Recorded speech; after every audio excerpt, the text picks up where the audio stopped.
Hello everyone, this is Jaden for Student Pages. Hope you're all doing well. We are back today with another artist interview. Today we do have Timothy Norwind of OK Go. How are you doing? I'm great, thank you. Amazing to hear. So, first of all, congratulations on the release of A Stone Only Rolls Downhill. It's gone absolutely massive immediately, I've seen. Thank you. Yeah, we're excited to have new work in the world. It's been a while. Yeah, no, and I believe you were sort of working on that and your fifth studio album, which I believe is called In the Adjacent Possible, at the same time. That's incredible. Yeah, thank you. Well, and the Adjacent Possible we've been working on since 2019, actually. So we, Wow. yeah, we That's started. what, 6 years? It's been 6 years in the making. Yeah, and interestingly enough, A Stone Only Rolls Downhill. That song was a demo on our third record of The Blue Color of the Sky. And then we didn't use it because we felt like it didn't quite go with the body of work. And so Okay. it was, and then we almost used it again for Hungry Ghost, which is our fourth record, but then it felt like it didn't quite go with the body of work. So this time I around, can we're see like, why it's been stuck in production hell for not 9 years, 6 years. Like, wow. yeah, no, I mean that song is actually like 17 years old. Um, What? yeah, and it started with different lyrics, and it wasn't completely finished until this record. But yeah, we've actually been working on this particular record for a while, and I think that's probably the oldest song on this new record. And like I said, I mean, the words were rewritten for this record, and it didn't used to have an ending, and now it does, things like that. But yeah, the entire record, we sat down to start writing it in 2019, uh, and then for obvious global things, we couldn't be together for a while. Can't think why that might have been. Nothing's springing to mind. Yeah, and then. And then we started doing other projects kind of outside of the band. Um, Damien and his wife Kristen directed a film. I, As you do on the side. yeah, as you do on the side, I acted in a film. Andy, our guitarist, is a programmer. Dan, our drummer, is a mixer producer. So, Oh we my goodness. You guys have got everything going on. we had a lot. We had some other projects going on, but finally, we all kind of wrapped up more or less, kind of towards the end of 2023, beginning of 2024, and we were kind of able to push this record to completion, which is great. We mixed it. We ended up mixing with Dave Fridman, who produced our last two records. He's known for like Flaming Lips and MGMT and Tame Impala, bands like that. Wow. He makes the Tame, last. Tame Impala is one of my favorites, you know. That's Yeah, incredible. they're fantastic. He makes the last Vampire Weekend record, and so we produced this one ourselves for the most part, and like home in Los Angeles, and but it seemed like we still really wanted to go work with Dave kind of towards the end and help him kind of glue it all together. Um, because the record has a sort of mixtape quality to it. I see what you mean. Yeah, I did give it a listen, and yeah, totally. I get that. Yeah, which I really like. I think in the time period that we all grew up, pop radio sounded like a more like a mixtape at the time. There was just a lot more um, diversity, I think, in radio at that time. As far as the type of music you were hearing, Yeah. um, what was being mixed together, and because like growing up on the radio, it was like you'd have Michael Jackson and Prince next to like Devo and David Bowie. Yeah. Like A real mixed bag, yeah. yeah, and then there's like Duran Duran, and I mean it's just like all this kind of like different type of music, and then like hip hop was just being sort of like introduced to mainstream at that time. So there was also like Run DMC and Beastie Boys and things like that, you know. And so we grew up in a time period where it that didn't feel weird to us, you know. It's just like that's just like good music is good music, you know. And no matter what style it's in. And I think that type of ethos is reflected on this record where you've got like big bombastic sort of punk spirits with something that sounds like it could be uh written for Broadway, or something Yeah, like no, that. absolutely. It's ridiculously creative. I'll give you that. Yeah, Yeah. no, I totally see what you mean. Thank So, you. I mean, stepping back slightly, what can you tell us about how you guys got started? You know, how did you get into this industry in the first place? Yeah, I mean, our story goes way, way back.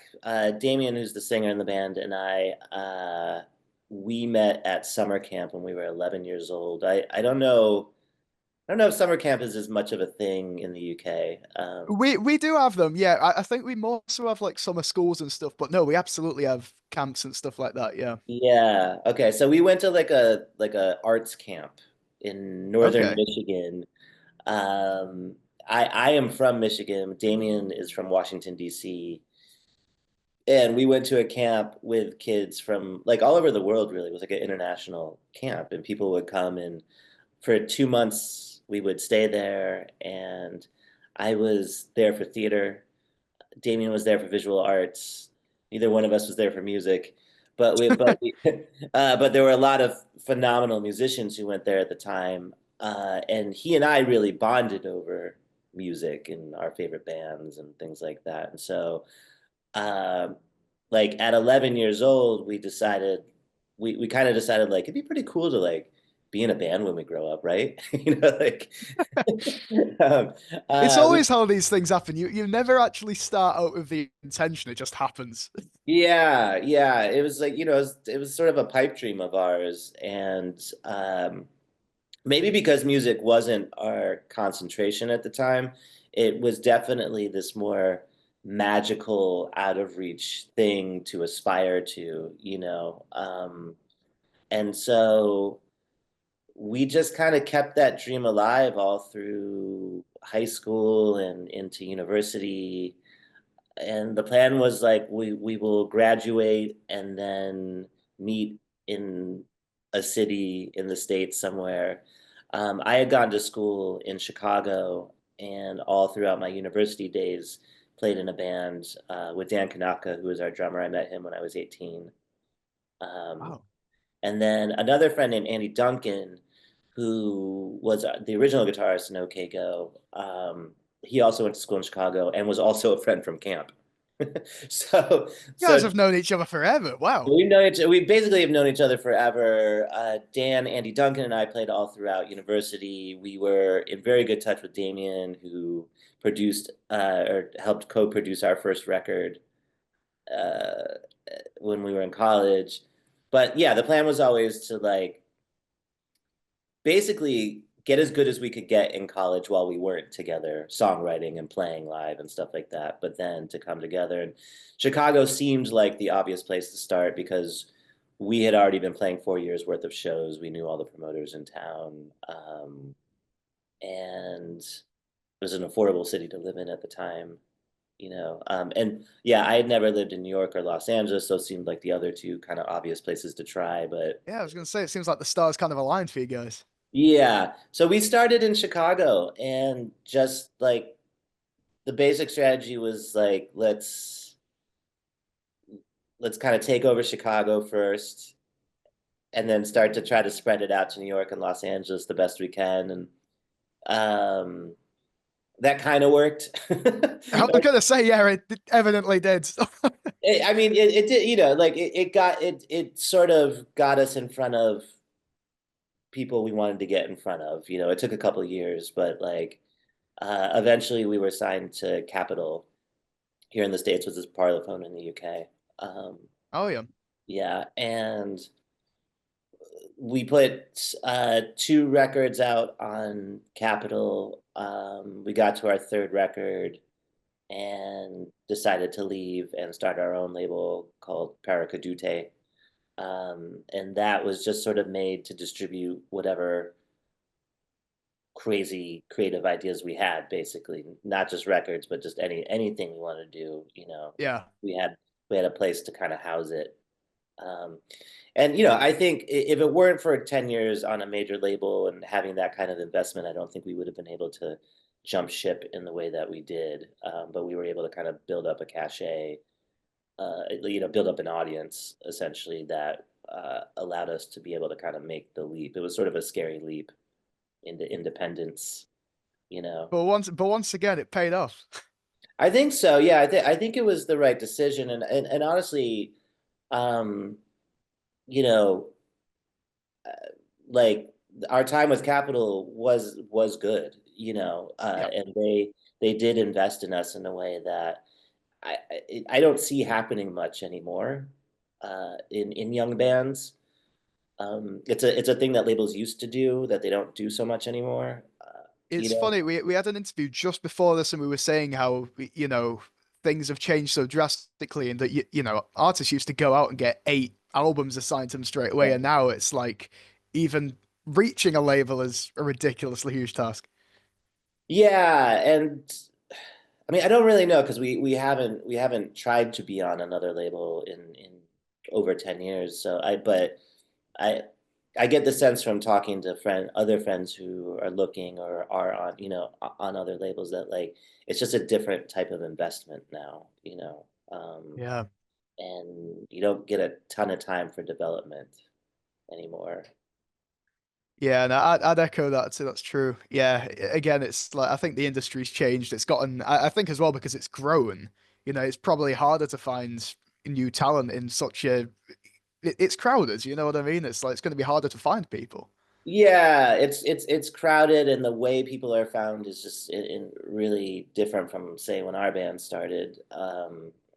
You hear all these stories about someone who had a series of 10-second clips on TikTok getting record labels, getting a record Yeah, deal. that And seems to be the go-to these days. It's like I again, I feel like I mentioned this before, but it's like you get a viral TikTok song, you are set.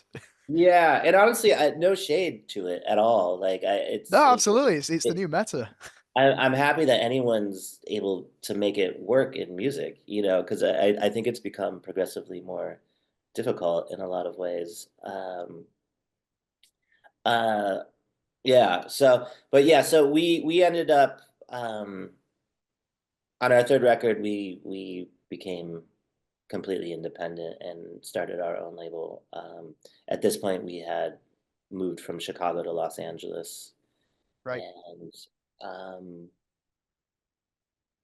yeah, obviously there's a lot of video making we did and have done in that time period as well. But yeah, we've made 5 records and a lot of videos and a lot of touring. It's yeah, it's a tremendous achievement. It's Thank you. ridiculous. Thank you. So for the latest album, then I know we touched on it briefly, but it's like, what was the creative process for that like? Because obviously with one of the songs being in production for 6 years, there's got to be a crazy amount of changes made during that time.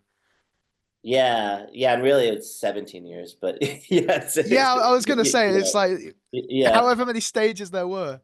I mean, the way we typically work when it comes to music is we all sort of write on our own first.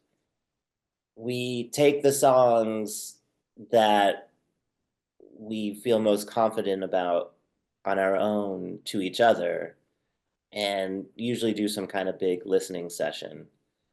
Okay. Um, and when I think back to 2019, what we brought to the table of those songs that were like new, that we were like, how about this? How about this? How about this? I think about 3 or 4 of the songs we wrote in 2019 ended up on the record. Um, and because of the pandemic and things like that, and we were adhering to the rules, we didn't see each other for several months in 2020. So of course we decided, we kind of like sat on the songs we had started in 2019 and wrote a whole new batch of songs in 2020 on our own, basically, and we were sending them back and forth to each other and getting notes from each other. But I would say another 5 or 6 songs came out of that period. Um, and then Damien went off to go direct his film. And then Andy Ross, who came in 15 years ago now, 20 years ago. I don't even know, but who came in after Andy Duncan left the band. Uh, he and I were in Los Angeles, so we would get together and kind of work on what we could with the songs that existed while Damien was away filming. Doing his own thing, as Yeah, you again as you do naturally, average no, after I all. mean it was weird. I was very excited for him, and he made a great film. But yeah, so we were kind of Andy and I were meeting in Los Angeles a few times a week to kind of sit down and work on things. And we would, and sort of sending stuff to Damien to sort of be like, what, how do you feel about this? How do you feel about that? And then yeah, he finally got back and was able to focus again on the record at the end of like 2023 and beginning of 2024. I think we wrote 5 more songs, you know, Wow. and then went back to the stuff in 2019, which we had sort of thought we were going to drop, but then we went back to that. And we're like, no, this is really good actually. And so, It's a it, crazy workload, honestly. it, That's wild. yeah, but it was really, I guess, I mean, it's a total luxury really to be able to have the time to spend with songs like that. And sometimes I don't even recommend it because I think sometimes it can be overkill. But in our case, I think because we had these like intense periods of time where we were working and then we had to like, and then everybody went away to go do their own things and then kind of come back and then we had another period and then we had to go again. Um, it allowed us to like to have really a lot of perspective on these songs, and to be able to like construct them, deconstruct them, reconstruct them, and really Make feel them like, better. yeah, and really feel like, you know, hopefully we made it better. And if we didn't, we could always go back to where it was, where we already kind of liked it. But, we would just kept trying to push these things in a way that sort of feels like this is a group of songs that really could have only been made by us because of this process, because Yeah. I don't think a lot of people would have taken the time with this body of work No, to yeah, that's stupid dedication. kind of sculpt it the way that we did. Um, but looking back on it now, uh, sometimes it was maybe an overwhelming way to do things because it sort of felt like, are we ever going to finish this? Um, but in a lot of ways, I'm glad we had the time to sort of really be able to decide, like, yes, I like it this way, and I'm ready to walk away from it. Because I think that's really at the end of the day when I feel like whenever you're making anything, You can't ask for more than that. nothing's ever really done, so it really is a question of like when are you going to be at peace walking away from this? You know what I mean? Like Yeah. when will you feel at peace with that? And so I feel very at peace with this record. Ah, um that's great. I mean, yeah, as I said, the song itself turned out amazing. Thank But you. I do have to talk about it. That music video, right? Let's get into the Yeah, music video. So yeah. first of all, it being premiered on the Kelly Clarkson show, like that's awesome. That's immediately incredible. So how was that? How was that seeing it on there? Amazing, amazing. Yeah, it's like, she's obviously someone that we have been aware of for a very, very long time, and it's always kind of crazy when you're just like, she's talking about our video, she's talking about our song. That's crazy, Yeah, I think it was a great place to kind of launch it. And we worked, gosh, we worked 4 months, 4.5, maybe almost 5 months on that video. Wow. Is that Yeah, right? because you guys worked with Chris Bongiorno, didn't you? We did. Who's Yeah. a fantastic director. He's a a producer on the show Skeleton Crew, which is the That's like the Star Wars one, isn't which it? is like the new Star Wars. Yeah, It was a that's amazing. very sweet show. And yeah, he was phenomenal. We worked with an editor named Justin Clare, who's just like a total whiz kid, you know. And yeah, just a phenomenal, small but phenomenal team of people that we got to work with. Um, and it kind of started, Damien sort of had this idea to try like a split screen idea, and let's try it using phones, basically. We used to play a game on tour called Exquisite Corpse, which is a game where you fold up a piece of paper 3 to 4 different times in different, like in opposite ways. And then one person is asked to draw something and then fold it under and make lines where the next person should start. And you Okay.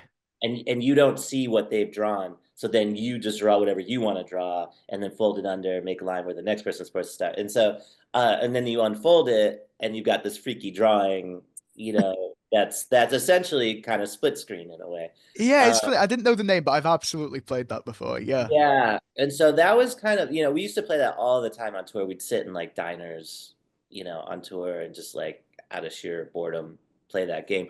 And so it was a little bit based on that idea, of this sort of like split page, split screen kind of thing. And obviously, we start small in it and you know, by the end of the video, we're on like 64 different phones. Wow. And, Yeah. and No, I couldn't remember the number, but it said at the beginning, and I was like, how many? yeah, and How do you get that many phones? luckily we were able to borrow them, but we uh yeah, so and then so we had to shoot sort of individual clips for every phone and then play them back together. That was an incredibly arduous process, I would Yeah. say.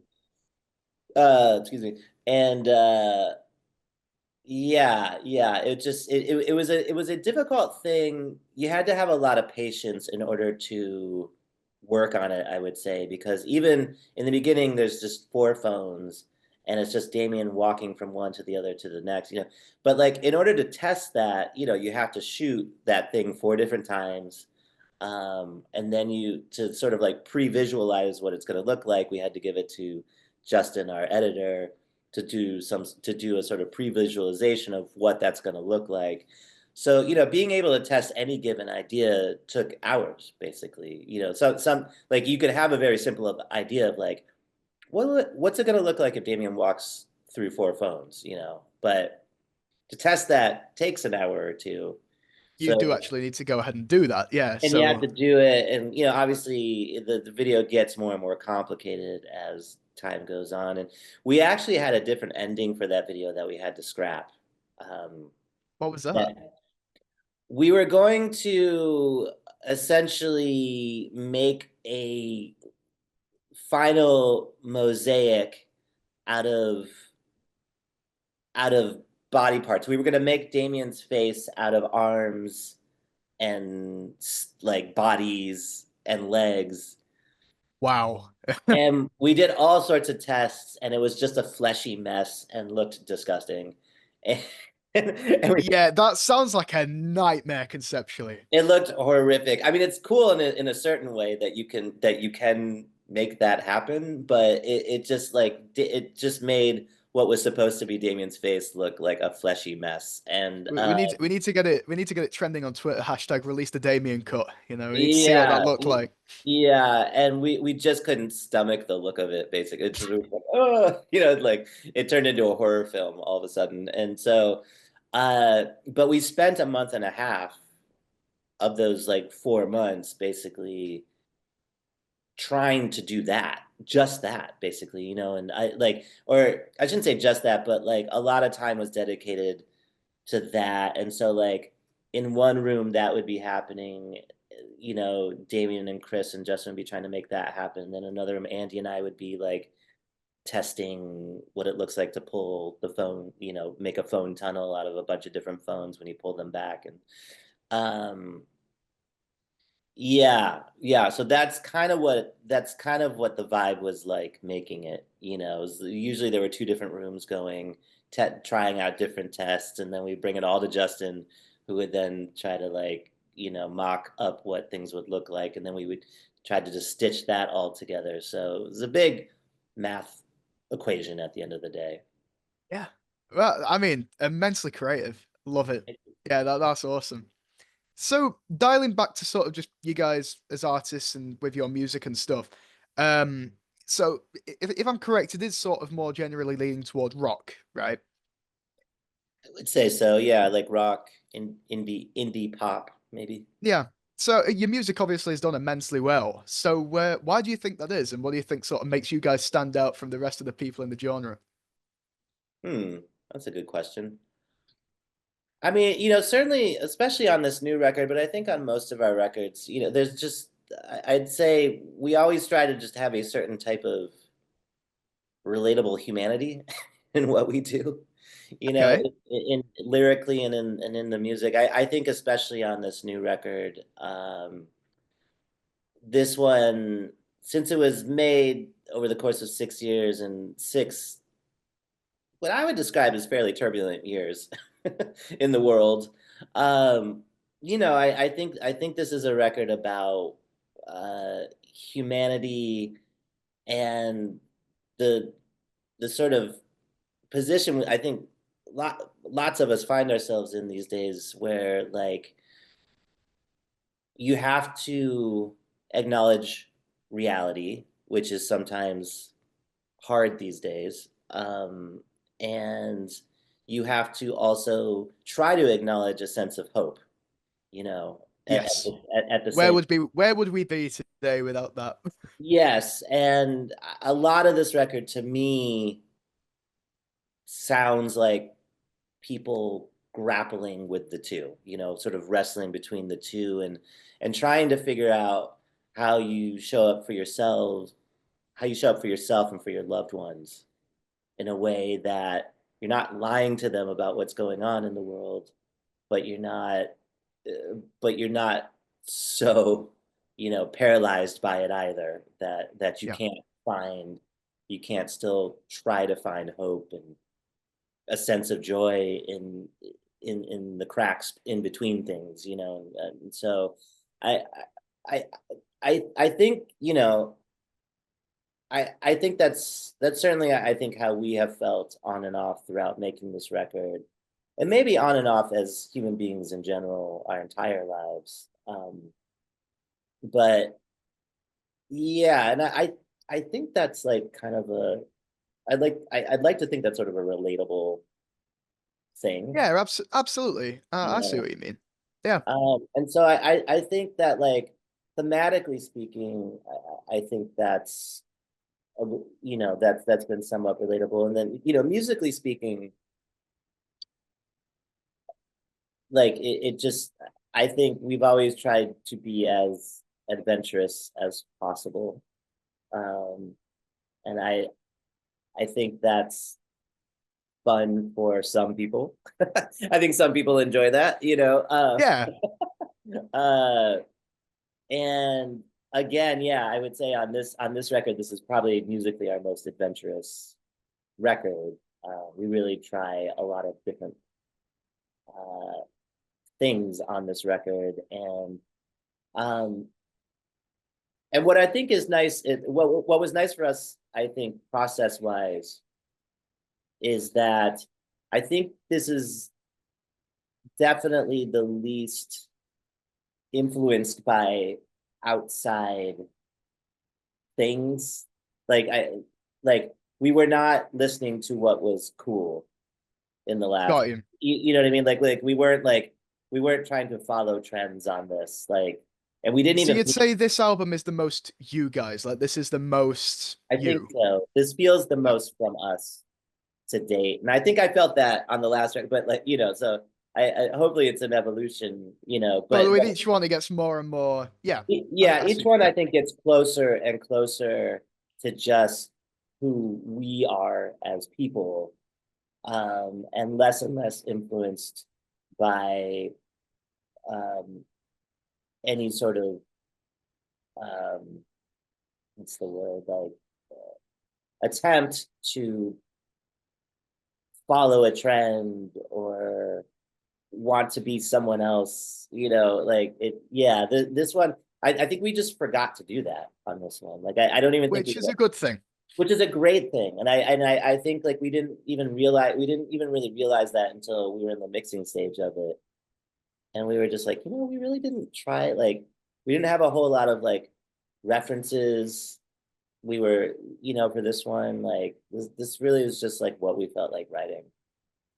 That's awesome. Yeah. Yeah, I think no, I think that's a fantastic thing. So go on then, if you feel comfortable talking about it. On the way to where you guys are now, because as I say, you've overcome so much, grown ever so much. Um, what struggles have you guys had to overcome? Sort of, we're talking like criticism on the music, anything financially, stuff like that. And for anything you can think of, how did you get around it? Yeah, I think, God, that's a good question. Traditionally we've been very criticized on the music front, or like people like the thing that people like to say, that like critics like to say, is like, I wish they would have spent as much time on the music as they do on their videos, And Well, what's about that? that.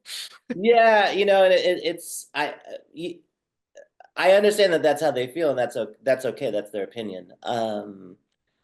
Thank God we don't feel that way, uh and I think the thing that's sometimes forgotten is that it's not like we outsource the video making. Like, that is also from us, like Mhm. we make the music, we make the videos. We just spent 6 years on a record. Like, Yeah. we've never spent 6 years on a video. No uh one dares say that you don't put effort in. Yeah, but I mean, we know how, we know that we spend quite a bit of time on the music, and like I was saying earlier, we have always felt we've gotten our music to points where we feel comfortable leaving it, and Yeah. saying, uh, we are at peace with the way this turned out, and we're ready to move on. Um, so I think there's just, thankfully, like, we just absolutely adore and love making music. We always have. We started, I mean, the core of this entire project has always been the music, really. That's how we started. And for several years we didn't make music videos. We only did make music. And we sort of stumbled into making, kind of user generated style videos of sorts, Yeah. uh, 20 some years ago. And that was a byproduct of who we are as people and who we always were. I've known Damien since we were 11 years old. Um, I would visit him on holidays in Washington, D.C. His parents had a video camera. We've been making stuff like that since we were 11 years old. Um, and by the time anyone outside of us and maybe a couple friends had seen anything like that came to fruition, YouTube was just popping off. And Yeah. What you know, times as well. some people think of that as our first video. I think of that as our like 370-second video, if you count everything we did Yeah. because we were 11 years old. But that was always a thing that we did, and all of a Mhm. sudden there was a platform for it and a space for art on the internet. And that was a new thing at the time. Um, and so, this whole notion of like spending time on music or spending time on videos, I mean, we've always done both. Yeah. We just have always done both. And so I think there's a sort of, luckily, there's a sort of self-confidence within the band that it's just like, we just love it all and recognize that, you can't please all the people all the time, you know, Yeah. and that some people are going to like the music and not the videos. Some people are going to like the videos, not the music, and some people are going to like both. And Yeah.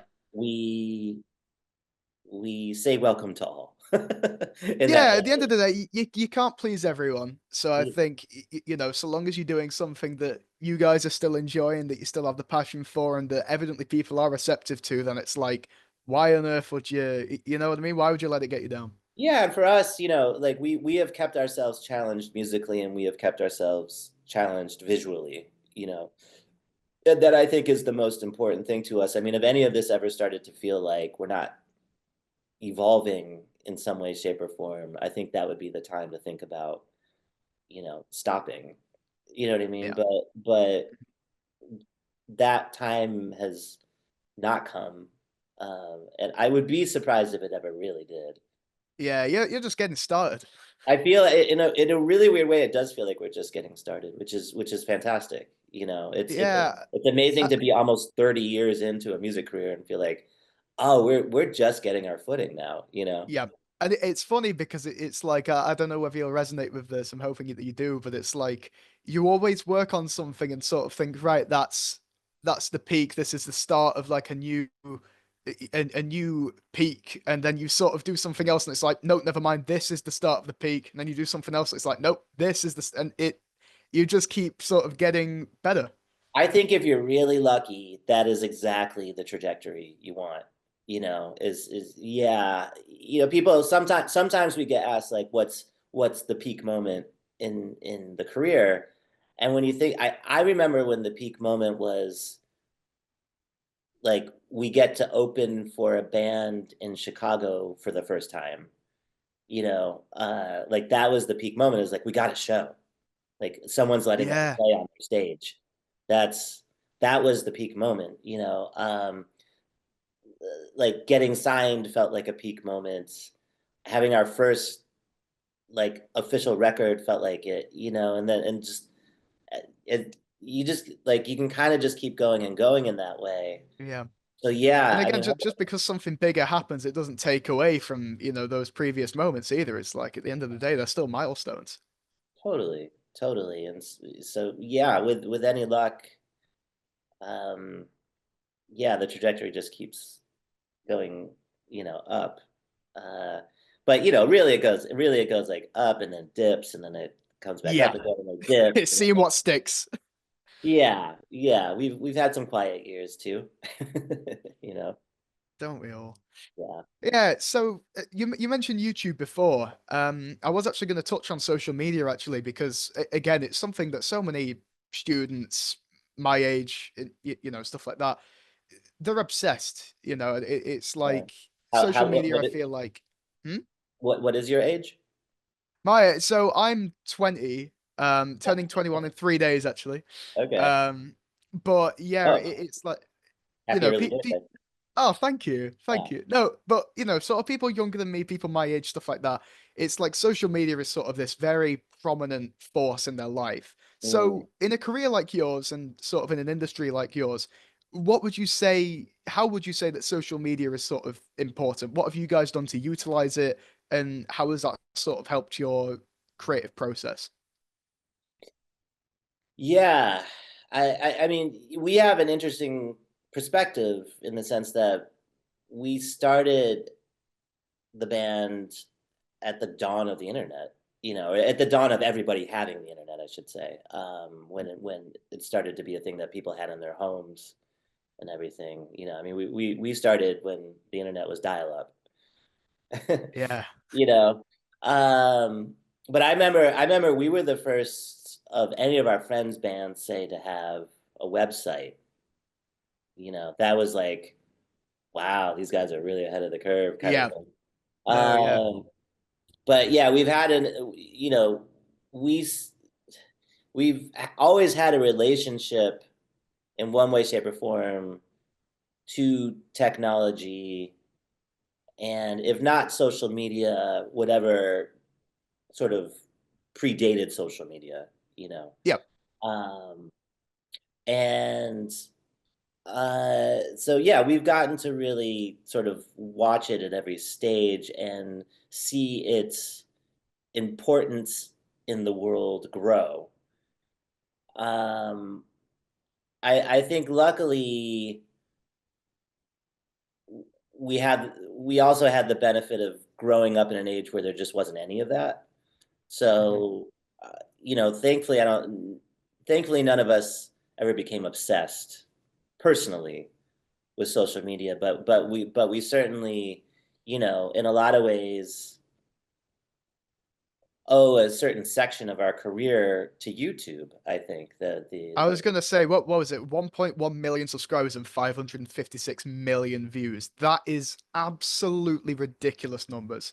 yeah, and I mean, one kind of cool thing I think, or thing of note is that when the video for Here It Goes Again, which is the treadmill, us dancing on treadmills. I mean, that was the first thing to really, for us to hit on YouTube, and it was pretty early on. And most people that I talk to consider that to be like the first viral music video, not viral video, but like viral music video. Um, and I remember, I don't think I appreciated this at the time, but like that's probably about as pure and organic a rise as we will ever see ourselves for a music video. Like the Yeah, algorithm, like people weren't making things for the algorithm yet, you know. And yeah, it no, was just it's a like different time. this was actually people just literally sharing it with other people, and Mhm. passing it along. And that I couldn't have known at the time how pure and organic that was, in the grand Yeah, no, totally. in the grand scheme of things. Because now you sort of have to. Now I feel like the idea is like you gotta create things to feed to the algorithm, so the algorithm knows that like you are active and make things that people want to look at, and so you like it's a weird, it's sort of a weird idea that like in our when we get in a creative bubble, we try not to think about that at all, but you can't not be aware at some point that like if you're going to put this out into the world onto social media and platforms like TikTok and Instagram and whatever else, you have to think a little bit about feeding the beast, you know? Yep. It is a nightmare these days. As someone who's done YouTube, what, I think 10 years and I'm only at 3 million views, it's a pain. A real pain.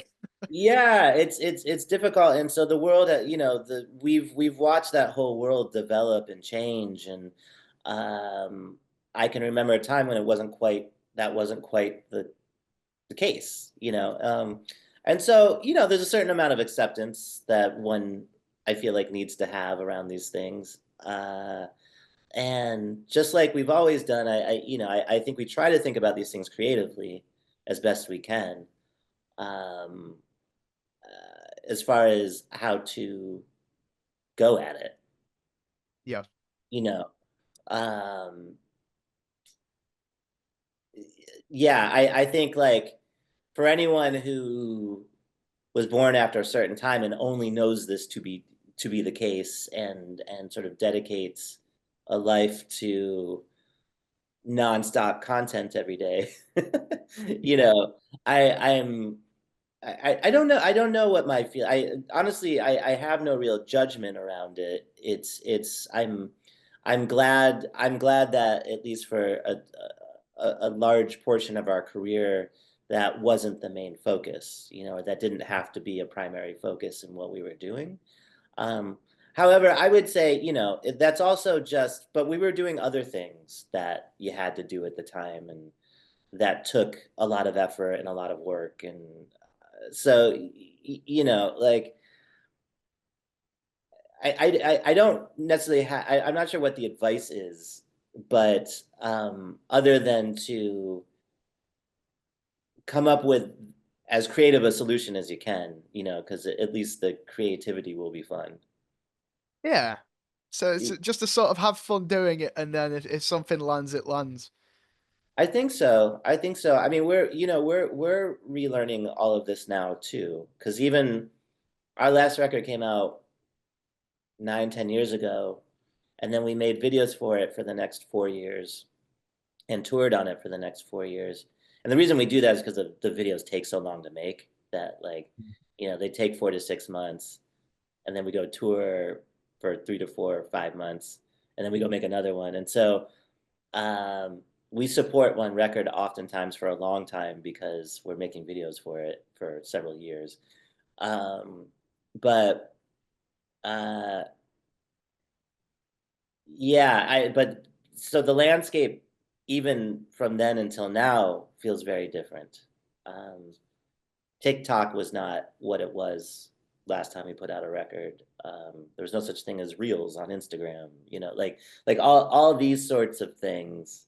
Short form content has ruined, honestly, it has, it's changed the space completely. And I can't tell whether it's for better or for worse. It's hard. Yeah. Who's to To say? each their own, I suppose. It's one of those things, isn't it? That's Where the it's thing is like, that I yeah, really try. I hear what you're saying. It's not like I haven't had those thoughts before, but I find that it's most helpful to not judge it, but rather just figure out. how to make it work with what you do. Yeah, and I think luckily we have a history of making certain types of things, and to know when to just like not worry about any of that and just focus on the thing that we love to do, and just have some faith that when it comes time to turn our attention to like how to engage with it online, we will figure out some ways, you know what I mean? But like Hmm. let's not, to the best of our abilities, let's just make the thing we want to make in the bubble, and Yeah. have some faith it will work out. I don't know if it will or it won't. We'll see. We're about to find out. But Yeah. um, I mean, again, I did look at sort of the stats of the latest video, and it's not been out long at all, and I swear it's already at like, was it 2 million views on YouTube? It's like that's crazy. yeah, and well, and what's also I get here's another difference from the last time we did it is that there's no one central place to watch it anymore. Like Of everything. course, yeah. So, it's over 1 million on Instagram. If I think it's got somewhere between 500,000 and 1 million on Facebook. It's got another 500,000 on X. It's got somewhere around 2 million on YouTube. So like if you add it, like you kind of have to add it all up to know where you are Oh exactly. yeah. But there's no one central place, it would seem, anymore. No, yeah. Yeah, no, because video integration is obviously on everything now, so it's like, yeah, I suppose, yeah, it's like goodness knows what the actual numbers are. Yeah, yeah.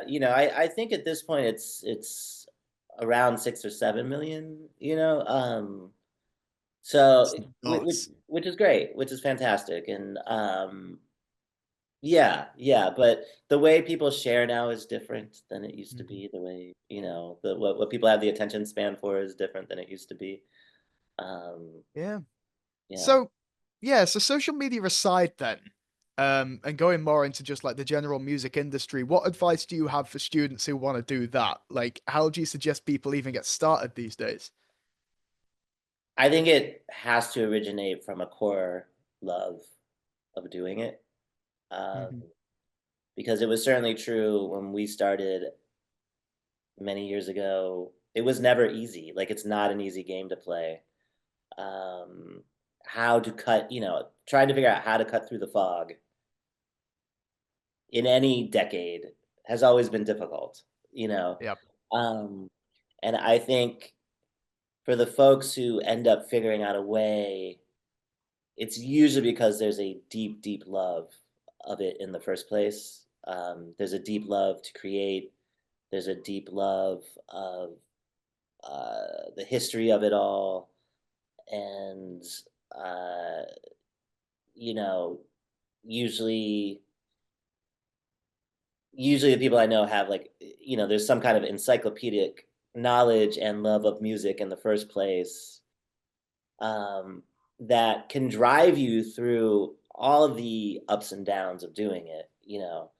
Um, and these days, I'd imagine it can drive you through the like low view count, Yeah. like, Yep.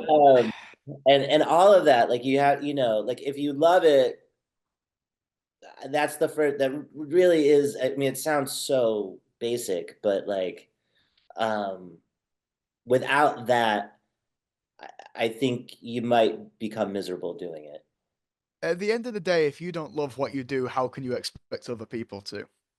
And that goes, yeah, that goes for what you do, and that goes for yourself. I think, Hmm. that's good advice. I think that was Oprah who said that. If you can't love your, no, Oh, that really? was I thought I just made it up. no, no, no, or sorry, not Oprah. No, no, Oprah's actually the one stealing from me, Lavino. yeah, I'm the yeah. free Was it thinking Oprah? spirit here. Who? Oh no, it was RuPaul. It was RuPaul who said, if you can't love yourself, how the hell are you gonna love someone else? Yeah.